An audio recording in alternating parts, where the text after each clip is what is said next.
A secure way to leave. Towards the end of 1987, I started to plan a secure way for me to leave the country. My death sentence was still on me.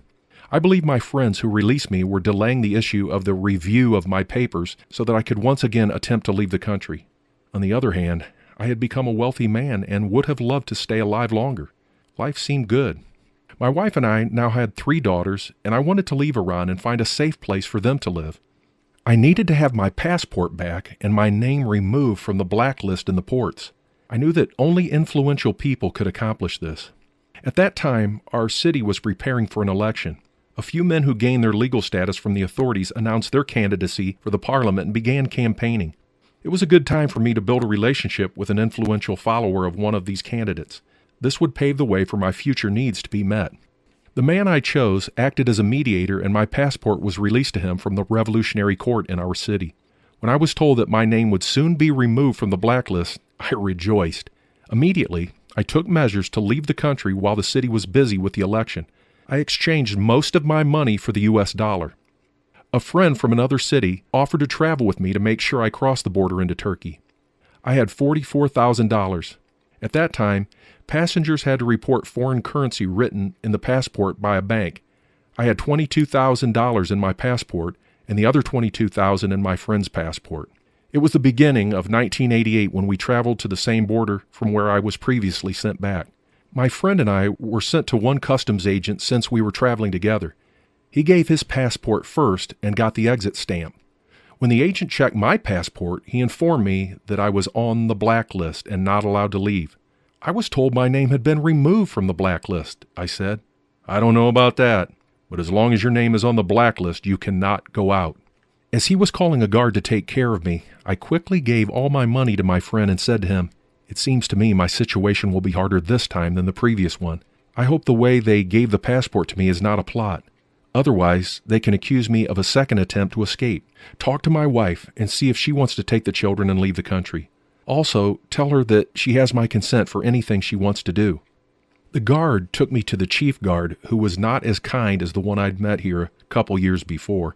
This man was extremely rude, pointing his pistol to my head and shouting at me.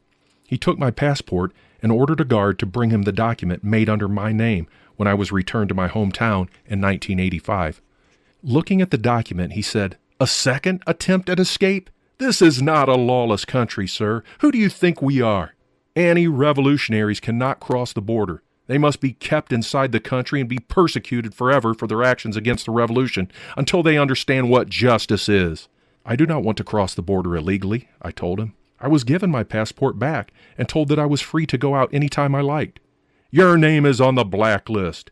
You should have checked this first," he shouted. "I did, sir. That's why I'm here. Could you please do me a favor and call the authorities to confirm this?" For a few minutes he said nothing. He called a guard from the next room and asked him to make a phone call and connect the phone to him when someone responded. Then he ordered me to sit on a chair. I was there without any guard beside me. Suddenly, emotions overwhelmed me and tears poured from my eyes. I whispered to myself, "Oh, my painful soul, it seems to me that there is no one to understand you." The subordinate guard reported to the chief saying, "I left a message, but no one has called back." "Wait a bit and try again," he said. 3 times the guard came to the chief guard and reported to him that there had been no response to his calls. At the end, the chief guard went to the guard's room and closed the door. After about 5 minutes, he came to me and said, "We called the revolutionary mayor, the revolutionary court of your city, and the immigration office in Tehran, but no one has responded so far. Forgive us for keeping you so long. Please go to customs, get your passport stamped, and enter Turkey. I alerted customs to stamp your passport." The sudden change in the chief's attitude shocked and astonished me. What happened that he became so obliging towards me and allowed me to cross the border with no confirmation from the authorities? Was there a supernatural hand shattering the high wall for me so that I could cross the border? Who knows? I received my passport and thanked him with bowing down and left. The distance between the chief guard's office and the customs was around 100 yards. I did not have full control over my legs because of fear and shock. I was emotionally gripped in both fear and excitement while I was walking this distance. Fear because it was not believable, and excitement because if I made it, I would be free. It was terrifying for me to turn around and look back and see whether the chief or a guard was watching me. I had learned in prison when a guard asked you to go, you had to go with all your being focused and going. You never look around.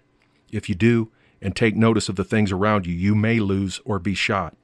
I returned to the same customs agent. He stamped my passport, and I crossed the Iranian border into the Turkish immigration area. My passport was stamped by a Turkish agent too, and I entered Turkey. There, I would discover another amazing miracle.